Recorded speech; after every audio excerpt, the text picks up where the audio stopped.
Buenos días, bienvenidos a la primera videoconferencia de la asignatura Hidrología. En el marco del semestre 2022.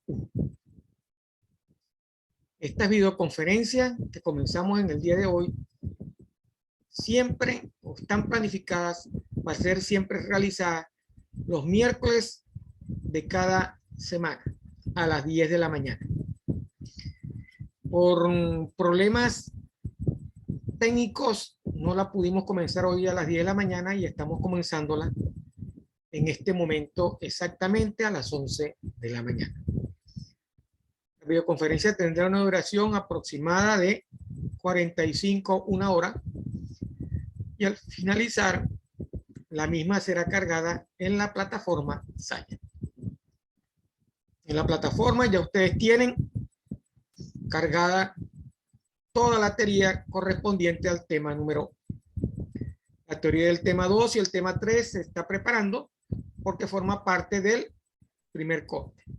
En el transcurso del día se colocará la actividad para ser evaluada en función del tema 1 como está planificado en la planificación o el cronograma de evaluación. También en la plataforma, si usted quiere entrar a la videoconferencia o participar de la videoconferencia, está colocado el código de acceso a la videoconferencia o el ID, que es 703-185-6235. ¿Ok? Con ese ID usted puede entrar a la videoconferencia y el código es el 759774. Eso está colocado dentro de los aspectos o avisos, ¿verdad?, que se colocan dentro del foro de la asignatura de hidrología en la plataforma Saya. Bueno, sin más preámbulo, vamos a comenzar la videoconferencia de hoy. Déjeme cargar la presentación para que iniciemos la videoconferencia.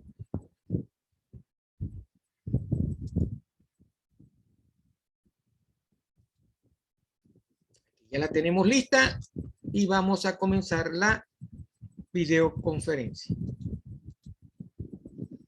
Hidrología. Teoría, tema 1. Fíjense. Los recursos naturales que nosotros conocemos, ¿verdad?, son elementos y fuerzas de la naturaleza que la humanidad a lo largo de la historia ha venido utilizando para subsistir, para vivir. ¿Okay? Esos recursos naturales son la base de la explotación económica y de las fuentes de riquezas de la humanidad. Por ejemplo, los minerales, el suelo, el agua, las plantas, etcétera, etcétera. Son considerados recursos naturales que la humanidad a lo largo de la historia ha venido utilizando y desarrollando. ¿Correcto?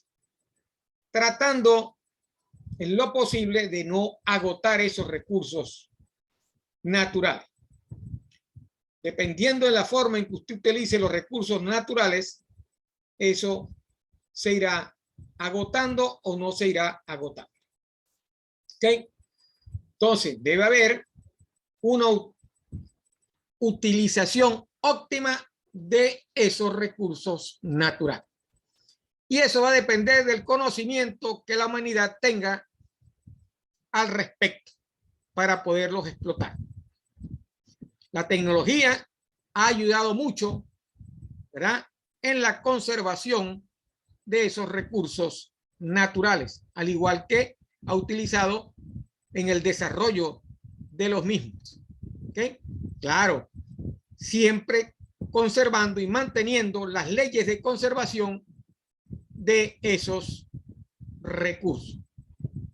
Entonces, en función de esto, de la manera en que nosotros lo explotamos, los recursos naturales se dividen en dos tipos: aquellos que son renovables y los no renovables. Por ejemplo, el petróleo es un recurso no renovable, ¿correcto? Porque después que usted lo saca y lo transforma, ¿verdad?, no lo puede devolver otra vez a la tierra en forma de petróleo. ¿Okay? Se agota. Dependiendo del consumo que tenga la humanidad de energía, ese recurso se va a ir agotando, igual que los minerales. Los minerales son recursos no renovables. El agua es un recurso renovable, ¿verdad? Pero dependiendo de esa utilización que haga el hombre de eso, se convierte en un renovable, ¿verdad? Eso es lo que hay que tratar de no explotar demasiado y conservar. ¿Ok? Entonces, la diferencia entre unos y otros está determinada por la posibilidad que tienen los renovables de ser usados una y otra vez, siempre que la humanidad cuide la regeneración. Las plantas son un recurso renovable que siembra, pero si usted agota, ¿verdad?, las áreas y no las siembra, no las renueva, se va convirtiendo en un recurso no renovable. Las plantas, los animales, el agua y el suelo, entre otros, constituyen los recursos renovables, siempre que sean explotados de forma tal que se permita su regeneración natural o inducida por la humanidad. Entonces, aquí vemos con esta lámina la importancia que tienen los recursos naturales para la vida en la Tierra. ¿Okay?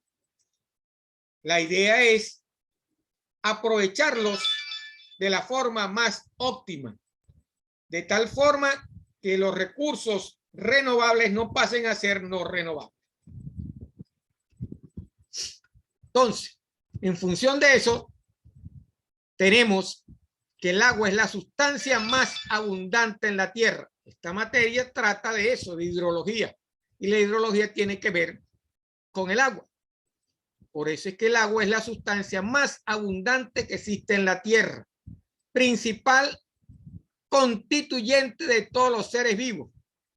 Inclusive nosotros tenemos la mayor cantidad de nuestro líquido en el organismo, está constituido por agua. Es una fuerza importante que siempre está cambiando la superficie de la Tierra.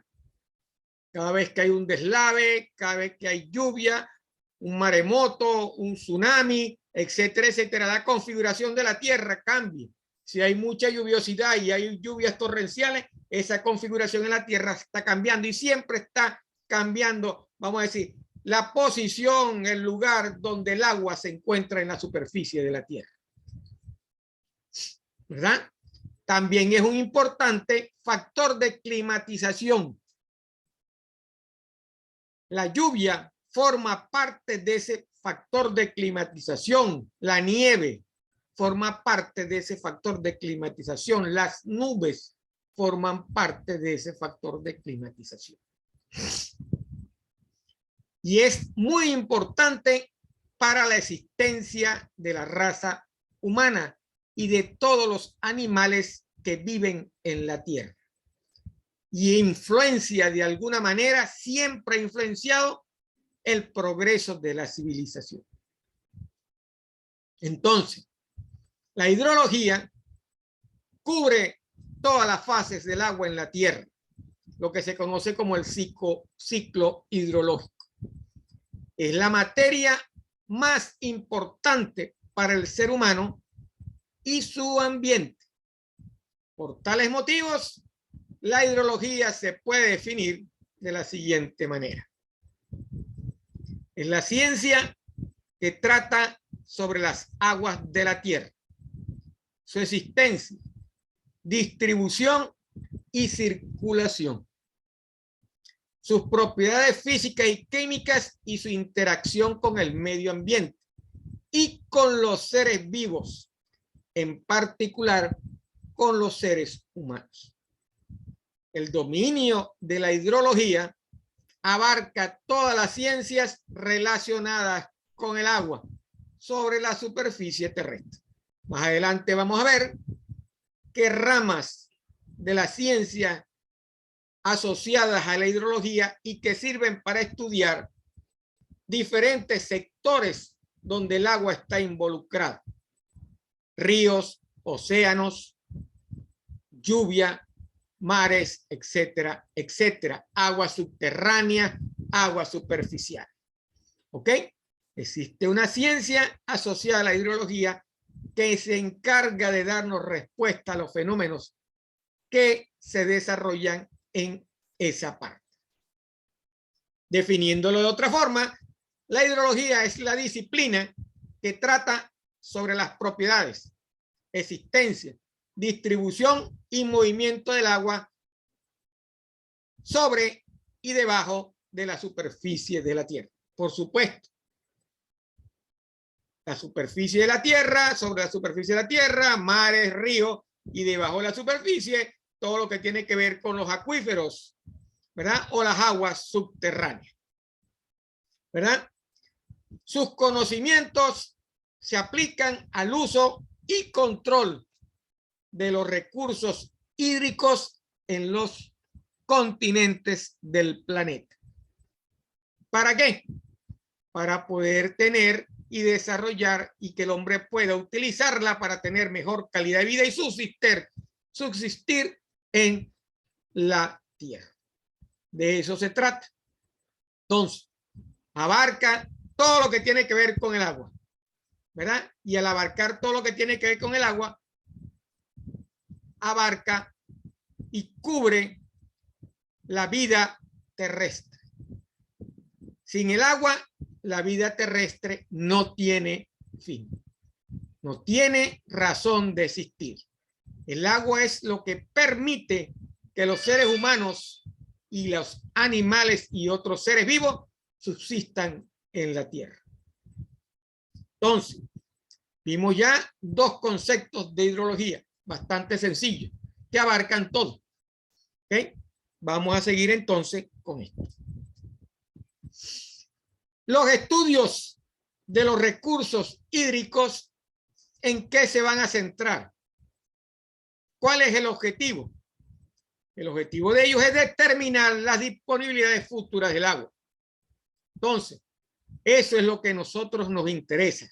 Saber de cuánta agua disponemos para vivir. Lo que se conoce como la oferta. Es como un negocio. Usted me ofrece y de acuerdo a lo que me ofrece, yo consumo. Debería ser así. Usted se arropa hasta donde le alcance la cobija. ¿Ok? Entonces, la oferta de agua, ¿verdad? Que va a tener una región determinada por un periodo de tiempo o en el periodo de tiempo que usted estime dentro del ámbito espacial y temporal de la subsistencia de las personas o de la región. ¿Para qué? Para un aprovechamiento de beneficio social. Entonces, una sociedad en una región, para poder sobrevivir y subsistir, necesita conocer cuánto es la oferta en principio del agua.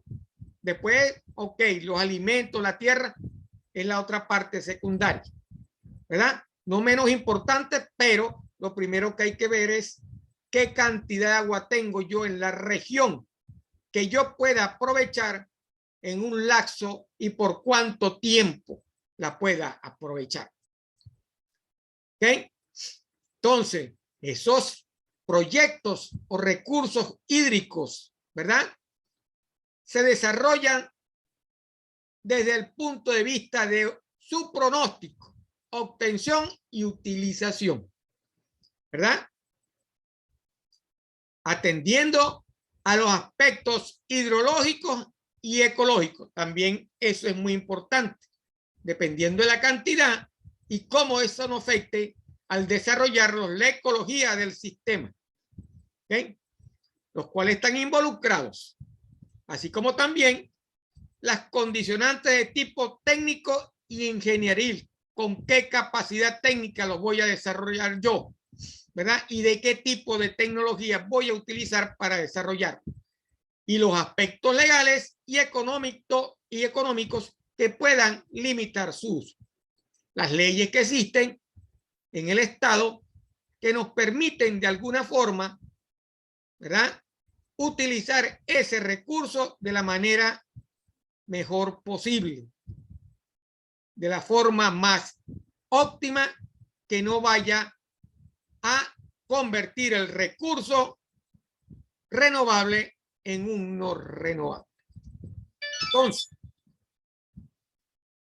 el cuadro o la figura que está ahí nos muestra la interrelación que tiene la hidrología para yo poder, con las otras ciencias, para yo poder llevar a cabo todo lo que acabamos de decir en el texto anterior.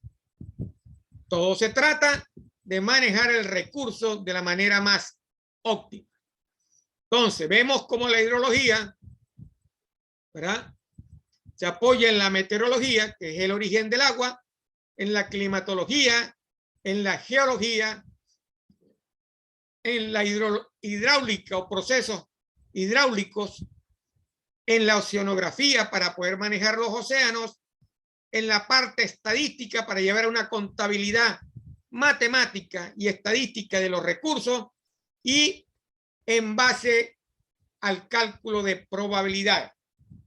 A medida que la ciencia vaya haciéndose más exacta, ese nivel de probabilidad, ¿verdad?, aumenta.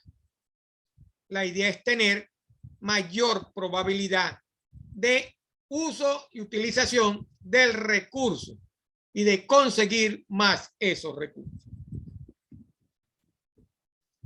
Entonces, hemos visto la definición de qué tratan los recursos humanos, los recursos naturales, por qué son importantes, por qué el agua es el recurso natural más importante, qué debemos hacer para manejar óptimamente ese recurso. Y ahora vamos a entrar, ¿verdad?, a ver algo de historia. ¿Dónde se originó la hidrología? Como toda ciencia, no tiene un origen, vamos a decir, ser cierto. El hilo histórico es a veces un poco difícil, pero existen, ¿verdad?, los principios, los inicios de la ciencia. O sea, no hay una fecha exacta del nacimiento de la hidrología, ¿verdad? Uno la puede conseguir, la consigue en otras ciencias conexas, como la geografía física, la meteorología, la geología y la hidráulica. Entonces, como ven, la fecha exacta del nacimiento de la ciencia no está muy bien amarrada.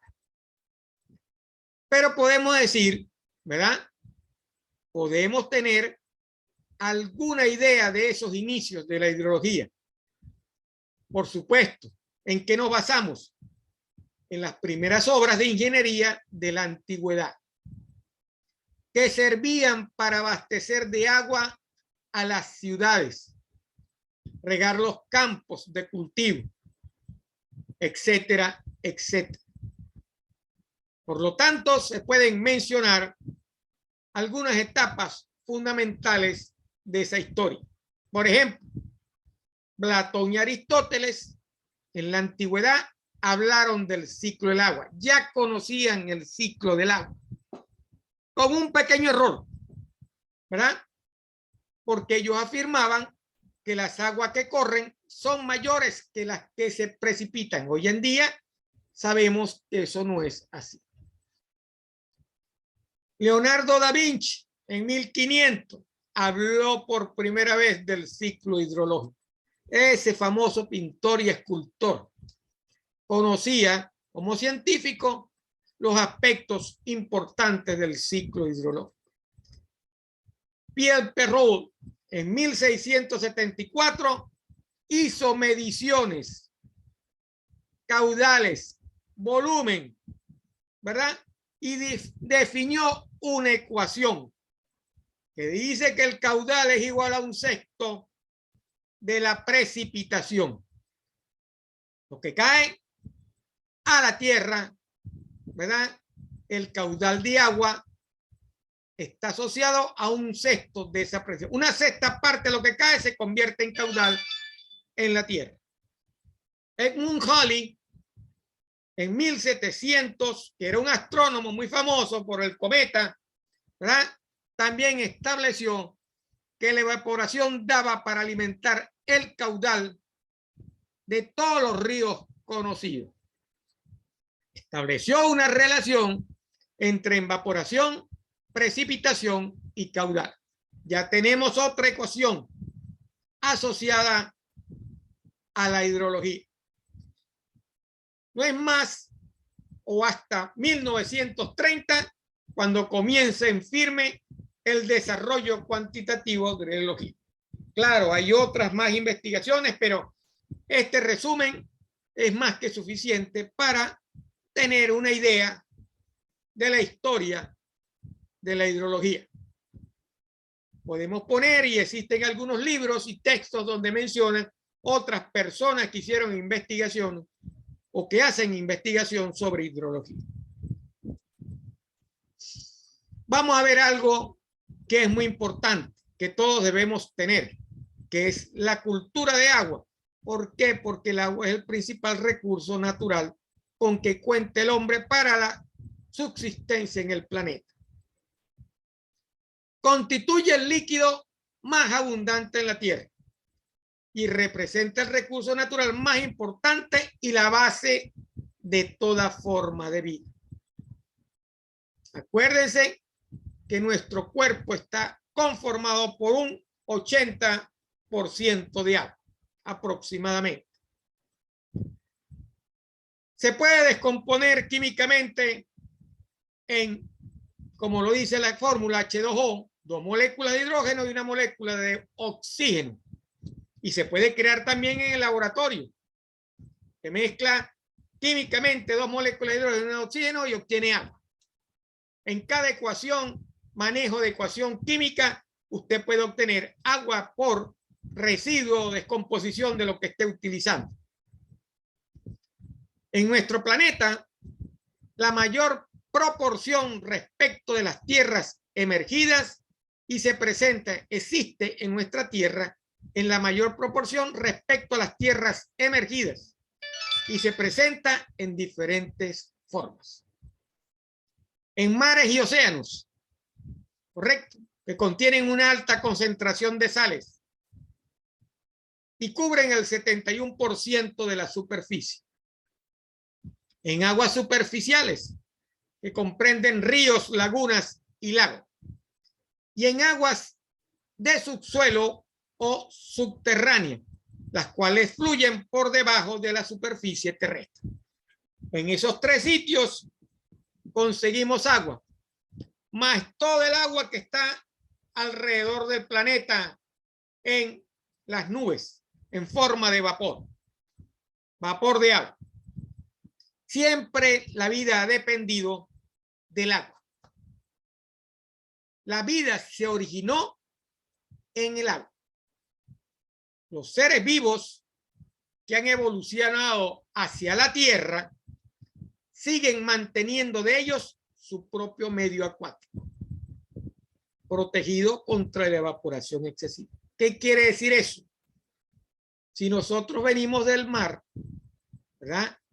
Y pasamos del mar, o la mayoría de los animales pasó del mar a la tierra, siempre conserva agua en su cuerpo, que está protegida por la piel, el cuerpo, de la evaporación excesiva.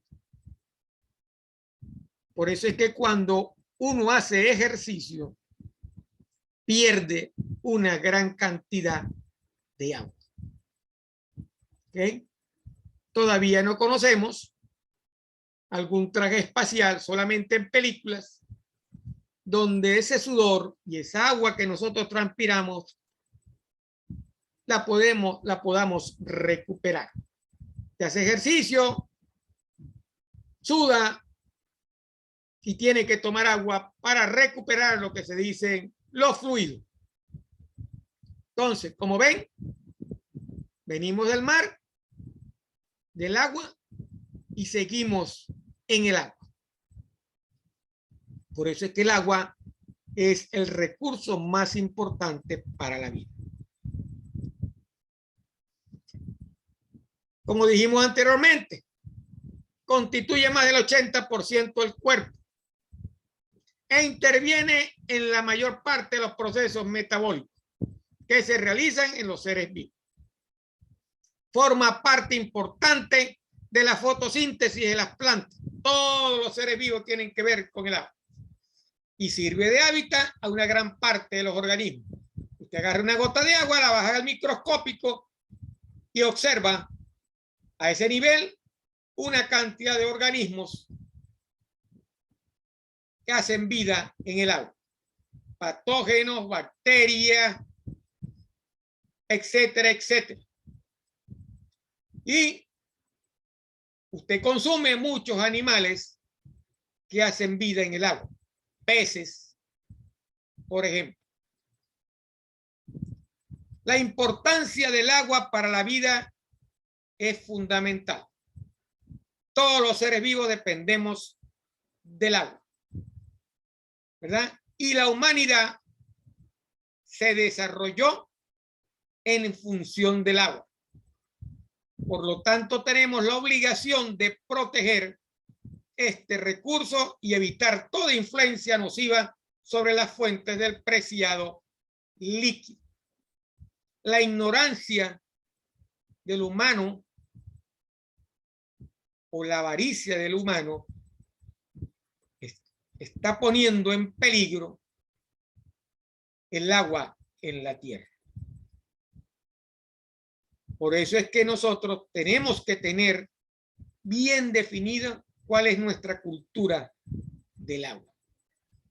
La cultura del agua es lo que nos va a permitir a nosotros mantenernos mayor tiempo en este planeta.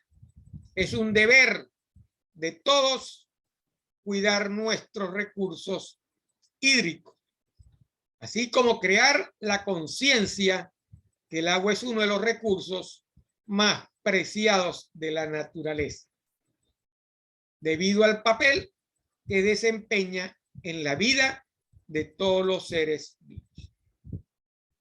De eso trata la cultura del agua.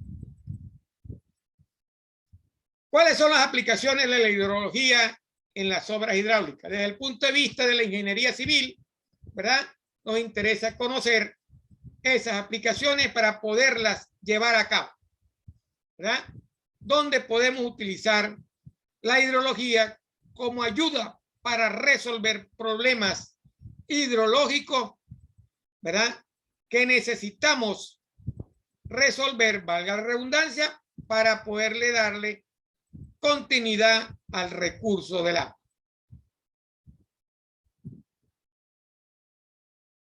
Ahí tenemos alguna de esas aplicaciones para determinar el volumen aportado por una cierta corriente que se necesita para abastecer a una población o una industria, a proyectos de irrigación o a proyectos de generación de energía eléctrica.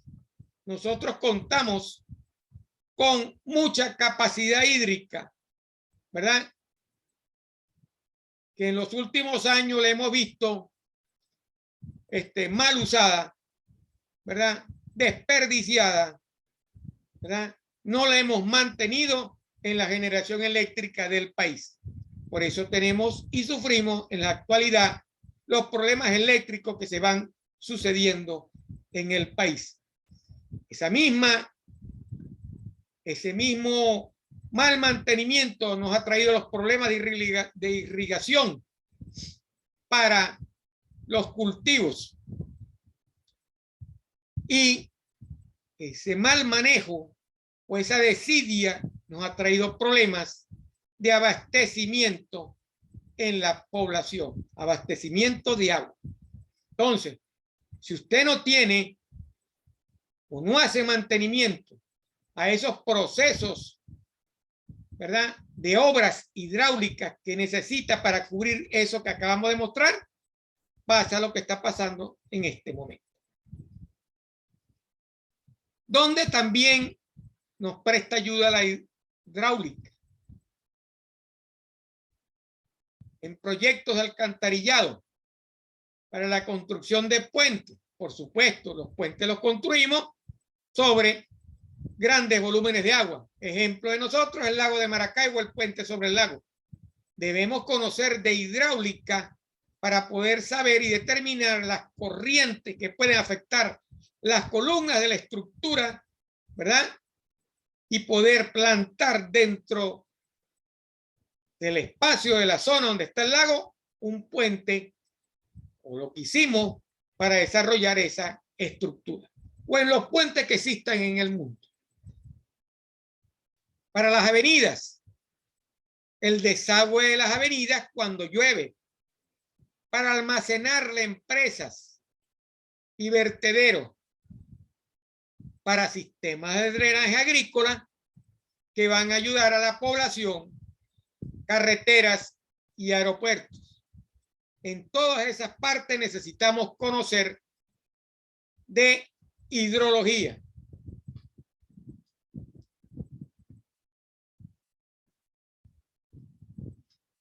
Entonces, acabamos de ver cuáles son las principales aplicaciones de la hidrología en las obras hidráulicas. Pueden existir muchos más, pero estas son las más importantes. Vamos a ver ahora una rama de la ciencia que se conoce con el nombre de hidrogeología, porque trata específicamente las aguas subterráneas. Entonces, la hidrología o hidrología subterránea trata la formación de las aguas subterráneas, aquellas que corren debajo de la superficie terrestre, donde se almacena o formas de almacenamiento como son los yacimientos, cómo se mueve, cómo es su régimen y las reservas que contiene un yacimiento y cuál es la interacción con los suelos y roca, su estado líquido, sólido y gaseoso, propiedades físicas, químicas, bacteriológicas y radiactivas, y cuáles son las condiciones que determinan las medidas de su aprovechamiento, regulación y evaluación. Por lo menos aquí en la zona de Barinas, en donde estoy yo viviendo, utilizamos mucho la hidrogeología porque todo el agua de esta zona viene a través de pozos. Es agua subterránea. Y la hidrología nos da las capacidades para poder desarrollar esa agua y optimizar su producción con la finalidad de abastecer a todas las zonas del estado o donde esté utilizándose esa. Yo diría que el mayor porcentaje del agua consumida en Barinas, en las ciudades, proviene de pozos. Hay otras partes, otras ciudades de Venezuela, donde existen embalses que permiten esa utilización del agua. Esto tiene una historia, ¿correcto? Porque fue mucha de esa agua subterránea se ha venido utilizando, ¿verdad? Desde que el hombre existe en la Tierra. Su evolución de las sociedades ha sido parte de la evolución de las sociedades en los albores de la humanidad. Tiene una pequeña historia, ¿verdad? Una historia relacionada a cómo ha sido esa utilización. Los pueblos de la antigüedad la han utilizado. Por ejemplo, en Persia,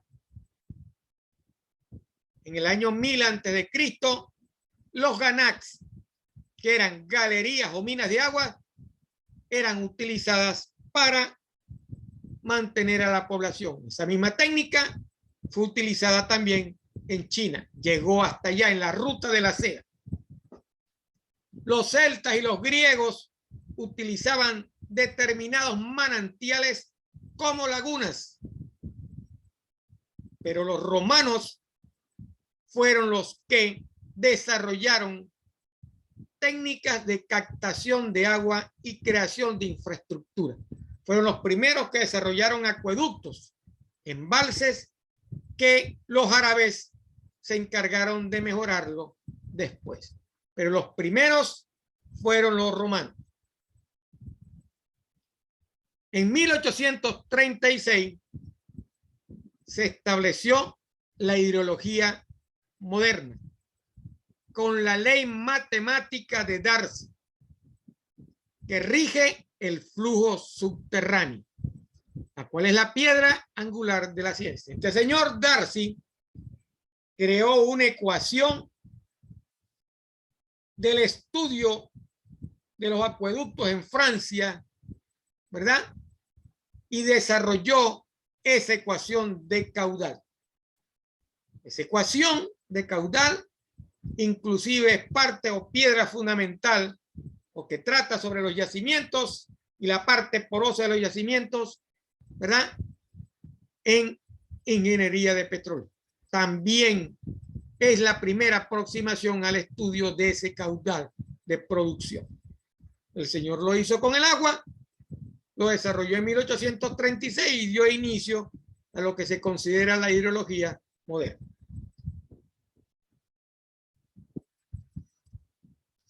Fíjese, ¿por qué es tan importante?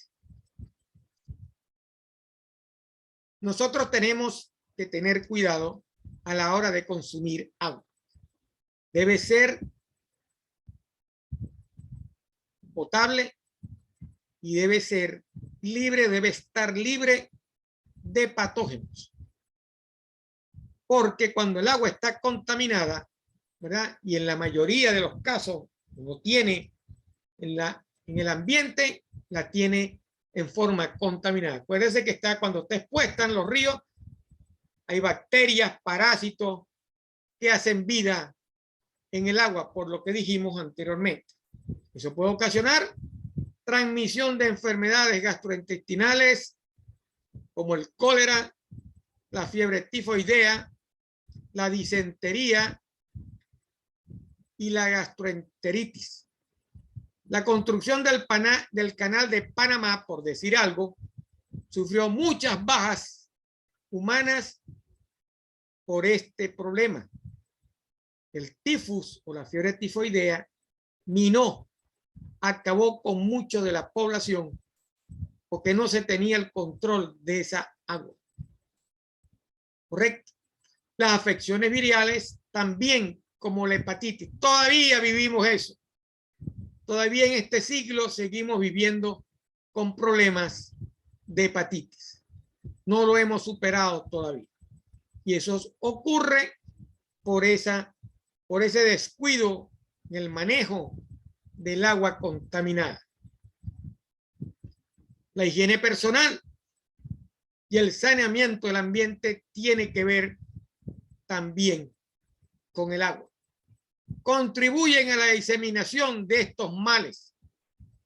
Por eso es importante realizar estudios hidrogeológicos de manera extensiva e intensiva para conocer con precisión cuál debe ser la distribución, cantidad y calidad del agua con que debemos contar en los dominios territoriales, en las ciudades, en los pueblos, en el país, con la finalidad de optimizar la planeación del desarrollo sustentable de la región. Entonces, ya vemos entonces cómo la hidrología nos ayuda en la primera parte, ¿verdad? de la ayuda y la contribución a el proceso del agua para poderle llevar a las personas y a los animales, ¿verdad?, su consumo para que puedan consumir de forma óptima y sana. Entonces, el agua subterránea, como dijimos, es la que se encuentra por debajo de la superficie. Está confinada a presión igual o mayor que la atmosférica y satura el medio rocoso. Cuando usted perfora un pozo, lo que hace es atravesar ese medio donde está confinada el agua. Ese medio rocoso donde existe agua. ¿Correcto? Donde ella se mueve y se almacena. Al perforar el pozo, lo que ha abierto es un camino desde la profundidad hasta la superficie. ¿Ok? El agua se puede presentar en condiciones o unidades litológicas, que es lo que se conoce como yacimiento, hendiduras, entre cristales o granos, entre fallas, diaclasas, contactos litológicos y otras discontinuidades. Los yacimientos se ubican en esa parte, ¿verdad?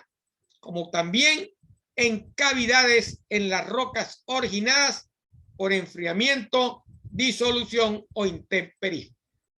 Entonces, el agua subterránea se encuentra en la mayoría de los casos en estas zonas donde hemos mencionado. A la final es un medio rocoso donde se encuentra confinado a presión, que puede ser por debajo o por encima de la presión atmosférica. Si tiene mayor presión, cuando usted perfora el pozo, usted verá el flujo del agua subir hacia la superficie. Si tiene menos presión, llegará hasta cierta altura. Esa altura y esa presión determinará hasta dónde va a meter usted la bomba para poder sacar el agua que se encuentra almacenada en esas zonas, ¿verdad?, rocosas que están por debajo de la superficie de la tierra, en esas partes donde se almacena.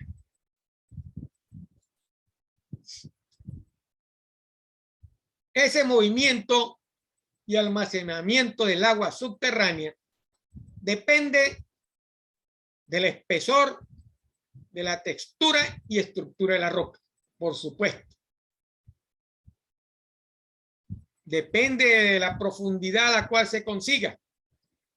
Depende de cómo esté conformada toda la estructura, cuál sea la textura de la roca y su estructura. Más adelante veremos que existen dos propiedades muy importantes para almacenar agua, que es la porosidad y para el flujo de esa agua, como la permeabilidad.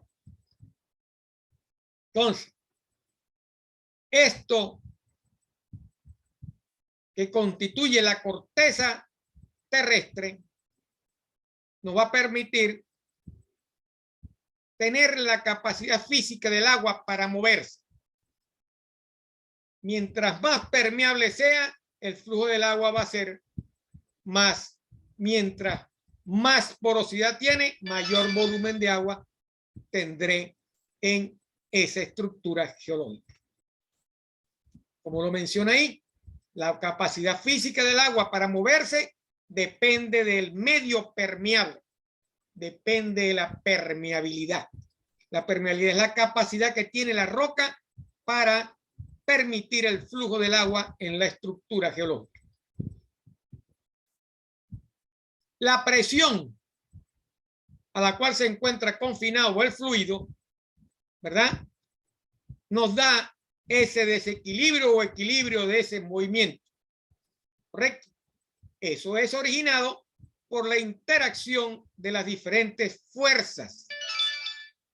En física sabemos que presión es fuerza por unidad de área. Entonces, esa fuerza que ejerce el fluido sobre el área de la roca, ¿verdad?, determina la cantidad de presión con la cual se encuentra confinada el agua en la estructura geológica. Eso causa unos diferenciales de presión y la gravedad contribuye con esa parte. Entonces, eso permite que el agua se mueve, siempre esté en movimiento constante, creando los depósitos que abastezcan a pozos y manantiales. Si no existe ese flujo, ¿verdad? Los pozos no tendrán volumen de agua. Usted no podrá meter una bomba y estar sacando todo el tiempo agua, porque el nivel del agua, si no existe ese flujo, comenzará a descender. De ahí es que al meter o preparar el pozo, usted tiene que ver cómo lo produce óptimamente el agua de ese pozo. Tiene que mantener siempre ese volumen en el pozo y eso va a depender de cuánto o cómo sea el movimiento del flujo en el pozo en función de la presión, gravedad, permeabilidad que tenga la estructura geológica. Eso alimenta también a los arroyos y a los ríos durante los periodos de sequía. Entonces, ¿cuáles son las unidades litológicas que tienen una mayor capacidad de almacenar y proporcionar el vital líquido?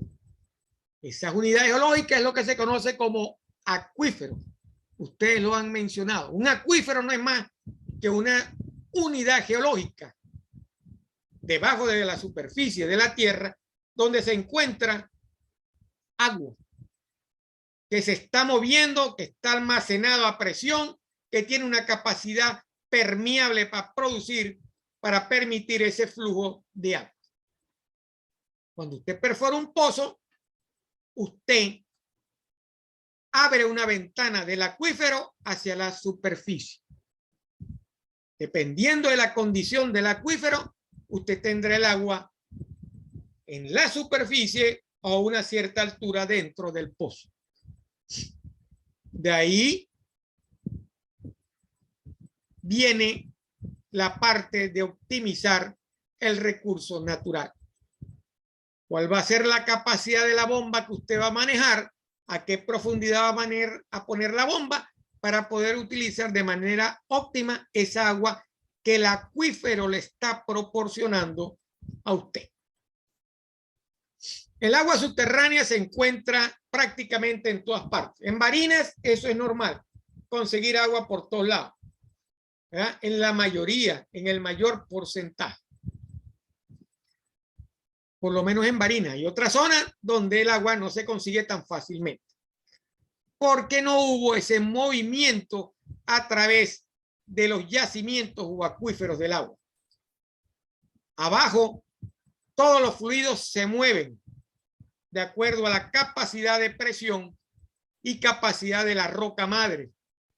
Esa roca madre que debe tener una permeabilidad y una porosidad excelente para poder producir, ¿verdad? Permitir ese flujo de agua. Entonces, y al moverse, va a llegar un momento donde se va a acumular, porque van a existir barreras litológicas que van a impedir su continuo movimiento. Entonces, cuando eso ocurre, el agua queda confinado en los acuíferos. Todos los fluidos que existen en la Tierra o por debajo de la superficie terrestre se comportan de la misma forma. Todo es similar. Lo mismo pasa con el gas, lo mismo pasa con el petróleo, ¿verdad? Todos quedan entrampados cuando consiguen una pared litológica que impide ese avance. Pero mientras tanto se seguirán moviendo a lo largo de la estructura geológica por debajo de la superficie terrestre. Entonces, ¿qué son los acuíferos? Los acuíferos son las estructuras geológicas donde se almacena el agua que nosotros perforamos y comunicamos con la superficie a través de los pozos. Dependiendo de la capacidad de flujo, de la presión, permeabilidad y porosidad, un acuífero será mejor que otro acuífero. Tendrá más capacidad o menos capacidad de aportar agua. Ahí tenemos dos figuras representativas. La de la derecha es un pozo que comunicó el acuífero. Tiene una bomba que se encarga de llevar el agua hasta la superficie. Eso hay que controlarlo. Eso tiene que manejarse óptimamente para que el nivel del agua dentro del acuífero no baje aceleradamente. Entonces, tenemos estructuras que pueden estar en un cerro o en la parte más plana de la tierra, de la superficie, donde nosotros podemos colocar pozos, correcto, que lleguen hasta el agua que necesitamos producir, correcto. Para eso es la hidrología. La hidrología nos ayuda a determinar esos puntos de acceso, esas áreas de almacenamiento de agua, para poder desarrollar esos puntos de acceso al agua. Así lo ha manejado el hombre desde hace mucho tiempo. Con el transcurso de los años, eso se ha ido optimizando y mejorando.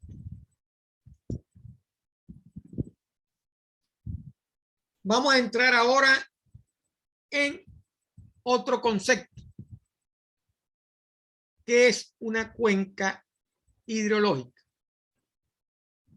Entonces, así como el ciclo hidrológico es el concepto fundamental de la hidrología, la cuenca hidrológica es unidad básica de estudio, porque ahí se almacena, ahí se deposita, en ese ciclo hidrológico se deposita el agua.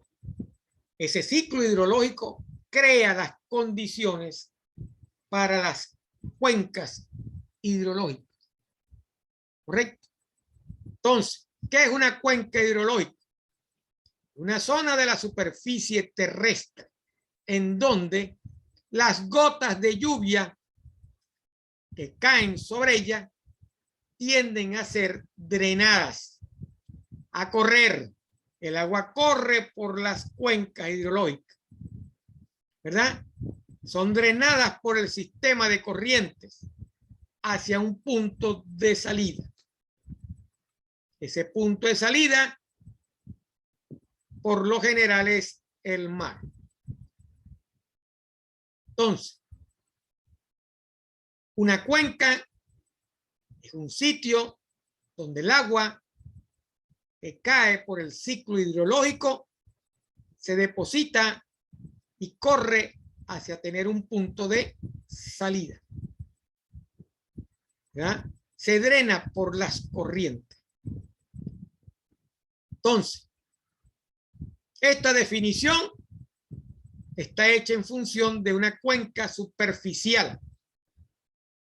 Asociada a cada una de estas existen también cuencas subterráneas, cuya forma en la planta es semejante al de la superficie. Por debajo, entonces, tenemos también una cuenca. Una cuenca que en algún momento saldrá a la superficie y al ser drenada, ¿verdad? Cae, percola, pasa a la parte subterránea, se sigue moviendo y va a tener un punto de salida.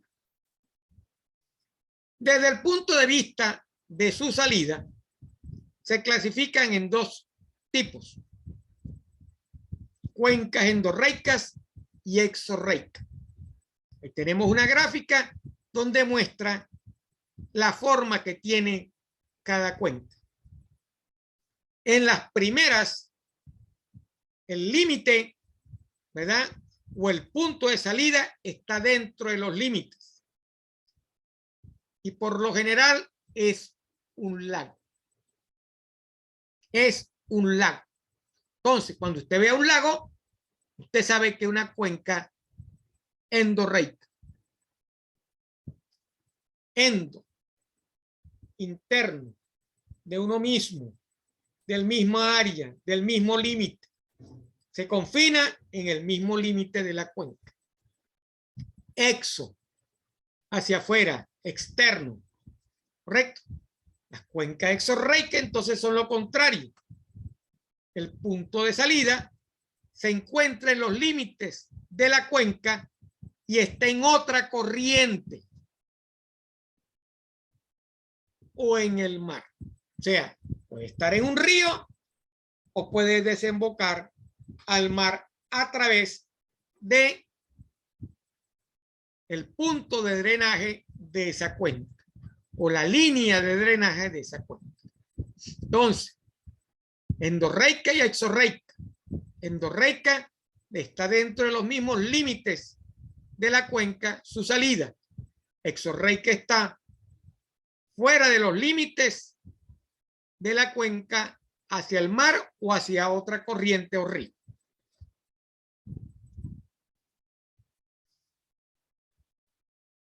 ¿Cuáles son sus características? ¿Cuáles son las características de las cuencas hidrológicas? Entonces, el ciclo hidrológico, visto a nivel de una cuenca, se puede esquematizar como un estímulo constituido por la precipitación al que la cuenca responde mediante el escurrimiento en su salida. Todo lo que cae, ¿verdad? Estimula estimulado por la precipitación, o lo que cae debido a la precipitación, ¿verdad? Se estimula en la cuenca y ella produce un escurrimiento hacia la salida. Ese estímulo y la respuesta, en ese estímulo y respuesta ocurren varios fenómenos que condicionan la relación entre el estímulo y la respuesta, los cuales están controlados por las características geomorfológicas de la cuenca y su urbanización. Esas características están asociadas a dos tipos: al volumen de escurrimiento, a la cantidad de agua que escurre, ¿verdad? Como es el área de la cuenca y el tipo de suelo, y a la velocidad de respuesta, que es el orden de las corrientes, la pendiente que pueda tener el suelo por donde escurre el agua, ¿verdad? Y los cauces que tenga la cuenca. Entonces, tenemos dos factores: el volumen y la velocidad de respuesta. Entonces, las características de la cuenca y los cauces de mayor importancia por su efecto en esa relación de precipitación y escurrimiento son el partenaguas, que es una línea imaginaria, ¿verdad?, formada por los puntos de mayor nivel topográfico que separan la cuenca de las cuencas vecinas. Aquí en la figura lo vemos. Esa línea imaginaria que separa, ¿verdad?, el área de la cuenca de las cuencas vecinas. El área de la cuenca se define como la superficie en proyección horizontal que está delimitada por esa línea imaginaria que es el partenario. Dentro de la cuenca tenemos la corriente principal de la cuenca, que es la corriente que pasa por la salida de la misma. Esa misma corriente nos lleva a la salida. Hay que tener claro que esta definición solamente es aplicable a las cuencas exorreicas.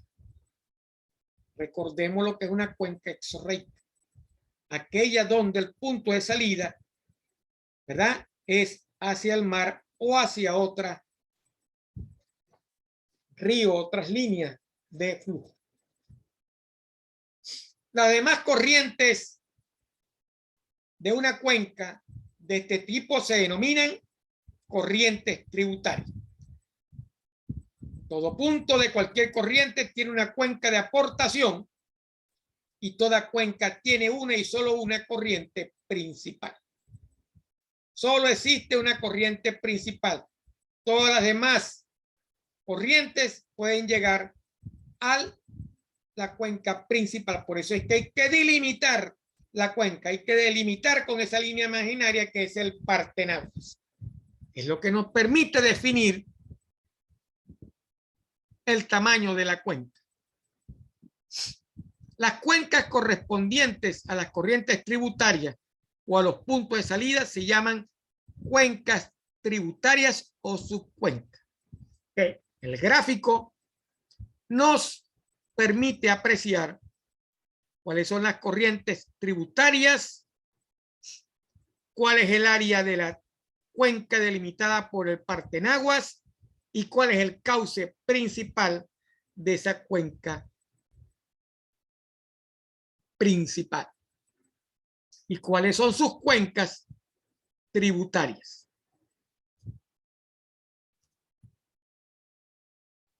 El orden de las corrientes se determina como se muestra en la figura.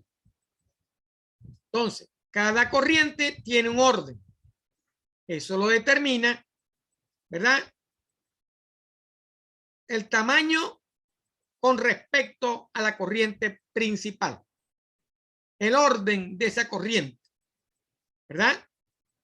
Si es de orden 1, es un tributario que no tiene ramificaciones, como lo vemos acá. Este es del orden 1, este es de orden 1, este es de orden 1 y este es de orden 1. No tiene ramificaciones. Aquí se aprecia mejor.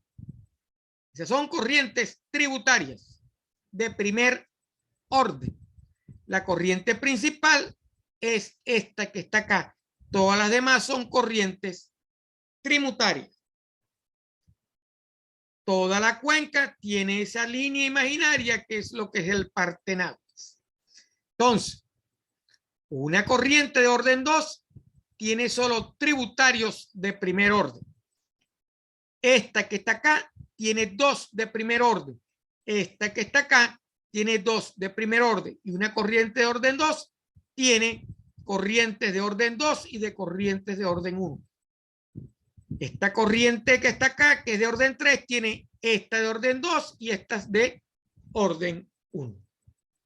Entonces, ¿cuál es el orden de la cuenca? El orden de la cuenca es el mismo que el de la corriente principal de su salida. El orden de esta cuenca es el orden de la corriente principal. El orden es 4. El orden de esta cuenca es de orden 4 porque tiene sus órdenes o corrientes, sus cuencas de corrientes de orden 1, 2 y 3. Entonces es el orden, ¿verdad?, de la cuenca, el mismo de la corriente principal en su salida. Entonces, vimos cuál es el área de la cuenca, cuál es el límite de la cuenca, el área, cuál es su corriente principal y cómo está dividida, y cuál es el orden de una cuenca hidrológica. Vamos a ver ahora la parte fundamental de la hidrología, que es el ciclo hidrológico. Ok. ¿Dónde se encuentra el agua en la Tierra? El agua en la Tierra existe en un sitio o un espacio llamado hidrosfera, que se extiende aproximadamente 15.000 metros inferiores de la atmósfera, por debajo de la atmósfera, a 15.000 metros por debajo de la atmósfera y 1.000 metros por encima de la litosfera o corteza terrestre. En esta área o en este ámbito, el agua se encuentra en los 3 estados físicos: sólidos, líquido y gaseoso. Toda la hidrósfera está compuesta por nubes, por nieve y por agua líquida, en su forma gaseosa, en su forma líquida, en su forma sólida. Entonces, el segundo estado, que es el líquido, es el que nos presenta mayor interés para la hidrología, ya que en esa forma está la lluvia. Esa agua se encuentra, la lluvia, en los ríos, en los lagos, en las aguas subterráneas y en buena parte de la zona no saturada. Los océanos, por supuesto, forman parte también de eso. Entonces, el agua se encuentra en la hidrósfera en tres formas: sólido, líquido y gaseoso. De las tres formas, la que ocupa la mayor parte es la forma líquida. En los ríos,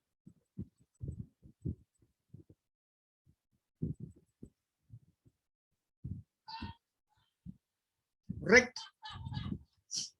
El agua circula en la hidrósfera a través de un laberinto de caminos que conforman lo que nosotros denominamos el ciclo hidrológico y constituye el foco central de la hidrología. Este ciclo no tiene principio ni fin, porque es un ciclo. Los ciclos son cerrados. El principio se une con el fin se une con el principio. Puede comenzar en cualquier punto. Se encuentra sobre la superficie terrestre o muy cerca de ella y se evapora bajo los efectos de la radiación solar y el viento. El vapor de agua se eleva y se transforma en la atmósfera en forma de nube. Entonces, el sol incide, la radiación solar incide sobre la superficie del agua, la evapora, sube hacia la atmósfera, se transforma en nubes y cuando se condensa, cae hacia la Tierra. ¿Puedo demostrar eso? Claro que sí. Todos los días usted demuestra ese ciclo en una forma más pequeña. Cuando usted se pone a hervir agua, usted crea el ciclo hidrológico de esa agua que está calentando en una olla. La calienta, evapora el agua, sube hacia la tapa de la olla en forma de gotas, se acumula ya ese vapor y condensa y cae en forma de gota. Termodinámicamente es así. A los 100 grados, usted calienta el agua y cuando la temperatura baja por debajo de cero, ella comienza a condensar y a caer en forma de gotas hacia la misma olla. Termodinámicamente, eso es válido y eso es demostrado. Ese ciclo hidrológico que tiene toda esta inmensa bola conocida como Tierra, funciona de esa manera. La radiación solar calienta el agua, ella sube hacia la atmósfera, se transforma en nubes y al chocar con una zona fría condensa y cae otra vez hacia la Tierra, percola a través de la Tierra, forma parte de los lagos y ríos y forma parte de las aguas subterráneas que percolan, permean hacia la Tierra.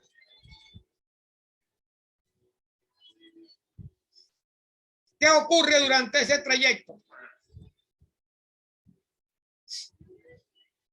Se puede volver a evaporar y vuelve a subir. Es interceptado por las plantas o las construcciones. Fluye por la superficie hasta las corrientes o se infiltra.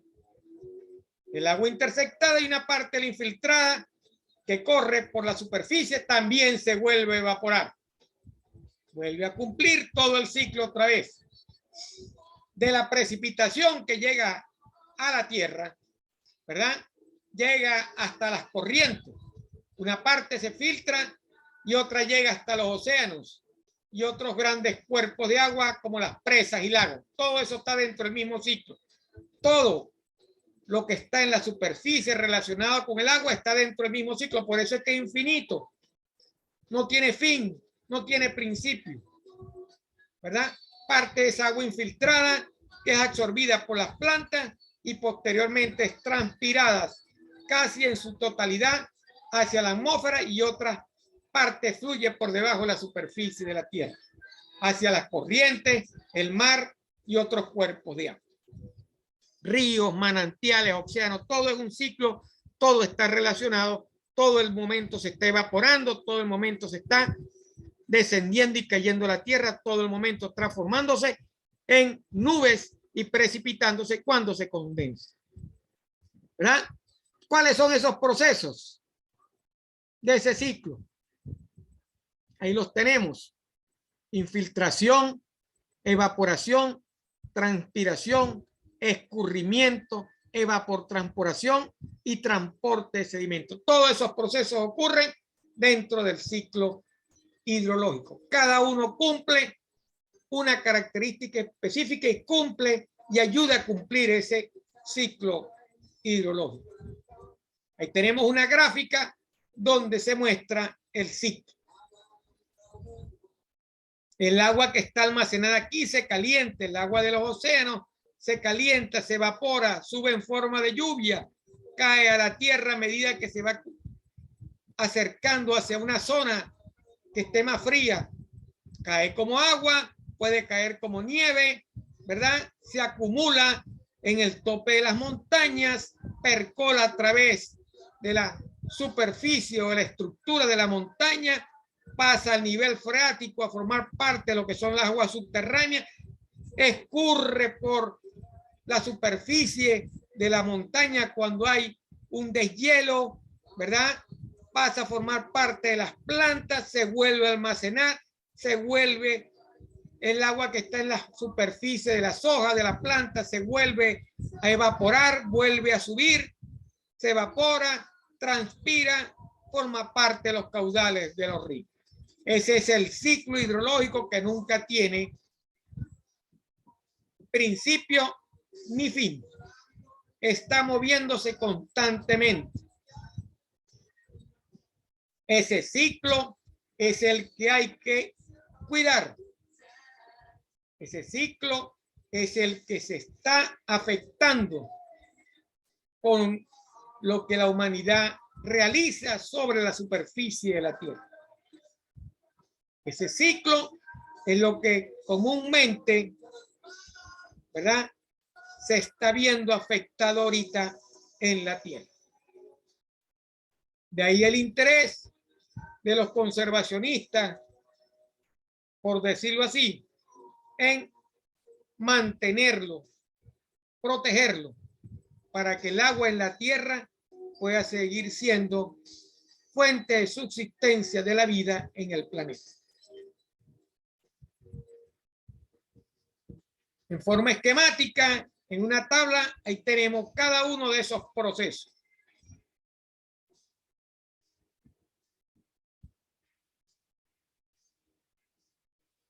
Vamos a ver ahora cuál es la ecuación fundamental de la hidrología. ¿Cuál es el balance de todo ese ciclo que vimos anteriormente? Porque todo tiene que tener un balance. Lo he repetido en física y lo repito acá. Todo debe estar balanceado. Todo debe cumplir el balance. Entonces, tenemos una ecuación. La entrada y la salida debe ser igual, ¿verdad?, a la variación del almacenamiento con respecto al tiempo. Lo que entra menos lo que sale es igual al cambio de almacenamiento. Por eso es que se llama cambio. Es una diferencial matemática con respecto al tiempo. Es una diferencia. El almacenamiento va en función del tiempo. Usted tiene más o menor almacenamiento dependiendo de la entrada o la salida en función de ese tiempo. Esa ecuación se calcula para un determinado periodo de tiempo. Esa es la ecuación fundamental de la hidrología. Esa es la ecuación de balance hidrológico. Lo que entra menos lo que sale debe ser igual a lo que se almacena en función del tiempo. La figura en función termodinámica y un volumen de control nos da una idea de esa ecuación de balance, donde están las propiedades de ese ciclo hidrológico, de los procesos de ese ciclo hidrológico. Entonces, en función de esos procesos, podemos definir o distinguir las dos partes de la ecuación. ¿Cuáles son las entradas a esa ecuación? Esto se está manejando desde un punto de vista termodinámico. La termodinámica ayuda a la parte de la hidrología en esta ecuación. La entrada o un balance físico también, por decirlo más fácil. ¿Cuál es? En la entrada, ¿cuáles son esos procesos que ayudan a esa entrada? La precipitación, las importaciones de agua, la escorrentía superficial desde otras ollas y las aguas subterráneas desde otras ollas. Esas contribuyen a entrar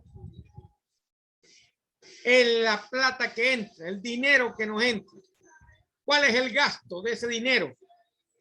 Sería la evaporación, la transpiración, la escorrentía superficial a otras ollas, las exportaciones de agua, las aguas subterráneas hacia otras ollas y la infiltración. Eso es lo que se consideran como salidas. Lo que entra, lo que sale, los ingresos y los gastos. Eso nos va a dar el dinero, lo que está en caja, que sería el cambio de almacenamiento con respecto al tiempo. Almacenamiento de aguas subterráneas, almacenamiento por cambio de humedad del suelo, almacenamiento superficial en los embalses, canales y en la propia correntía superficial. Como ven, esa ecuación matemática, o mejor dicho, todo lo que pasa en la realidad tiene su respuesta matemática. Todo tiene que tener una respuesta matemática. Todo debe ser probado matemáticamente. Ese balance matemático se expresa en la realidad de esta forma.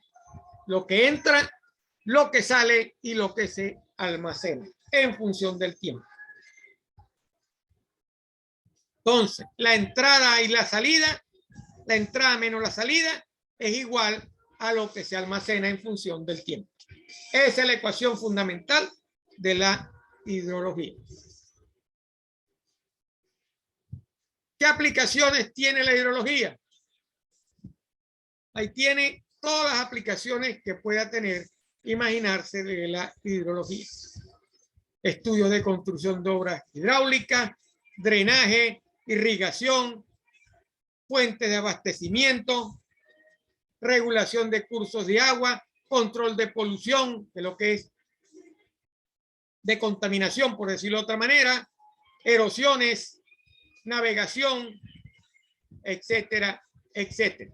Aprovechamiento hidrológico, operación de sistemas hidráulicos complejos, recreación y preservación del medio ambiente, preservación y desenvolvimiento de la vida acuática. Todo eso, la hidrología tiene parte fundamental en su creación y en su mantenimiento.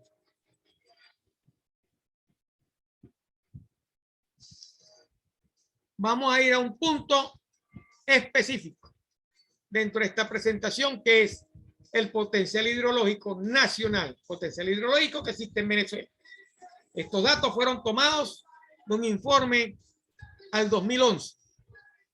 A lo mejor existe un informe mucho más nuevo, con datos actualizados, pero ese fue el que conseguí para la presentación.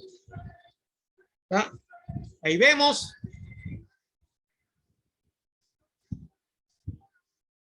de qué trata el informe, todo lo que tiene el país.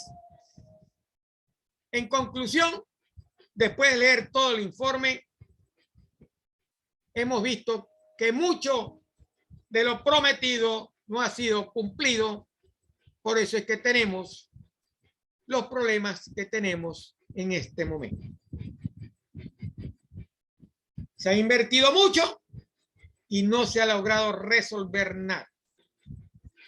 Aquí forma parte importante la política de Estado con respecto al agua. Esto no es ahorita, esto es desde hace tiempo.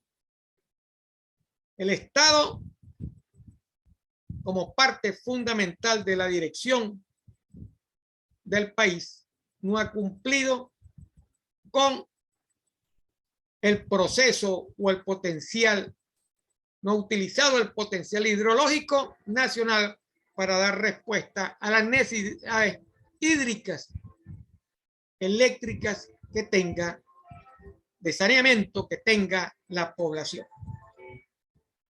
Ahí están en las láminas todo lo que tenemos en potencial, que teníamos o que tenemos en el potencial, y que a la final seguimos teniendo los mismos problemas de abastecimiento y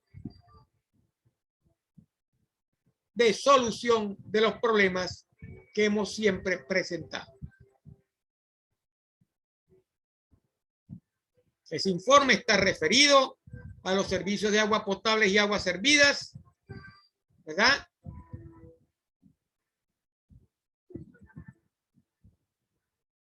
Al saneamiento y a los usos importantes de esa agua. Allá hay tablas que hablan de la capacidad y de la cantidad del potencial hídrico de este país. Cómo se ha utilizado esa agua para uso agrícola, si se ha utilizado bien o no se ha utilizado. Y con esta lámina terminamos la presentación por el día de hoy. Cualquier observación o duda la pueden realizar al foro de la aplicación Zaya o al WhatsApp del 0414-511-2518 o en la próxima videoconferencia que va a tratar sobre los dos temas de este primer corte, ¿verdad? También la pueden hacer.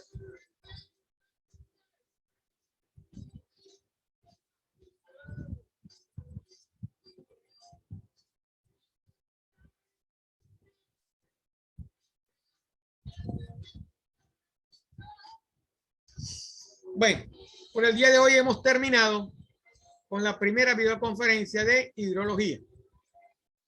Recuerdo que todas las videoconferencias se estarán realizando los miércoles a las 10 de la mañana. Cuando no haya una videoconferencia a través de la plataforma, yo le manifestaré la fecha en la cual se irá a realizar. En el transcurso del día, colocaré la primera actividad evaluada referida al tema número 1. Al tema 2 y 3 se colocará posteriormente después de ver la teoría. Las actividades, dependiendo de cada tema, se complicarán o serán más fácil o más difícil, dependiendo del tema. Lo que sí le pido es que, si no hay una modificación, se cumplan en el tiempo y la fecha establecida dentro de la plataforma. La plataforma tiene ya bastante teoría asociada a este primer tema que usted la puede leer, estudiar, analizar y consultar la duda. Hay presentaciones de PowerPoint, textos en PDF y video de YouTube que tratan sobre este primer tema, lo que es la parte de definición de hidrología. No me queda más que despedirme por ahora hasta el miércoles de la semana que viene. Esta videoconferencia se va a grabar y se va a exportar hacia la plataforma Skype. Espero que haya sido de su agrado y que haya sido lo más clara posible esta explicación de la primera parte del tema de hidrología. Que pasen un feliz día y, como dije anteriormente, cargaré la videoconferencia en la plataforma y en el transcurso del día o mañana colocaré la actividad a desarrollar. Muchas gracias por su atención y nos despedimos con la finalización de la reunión.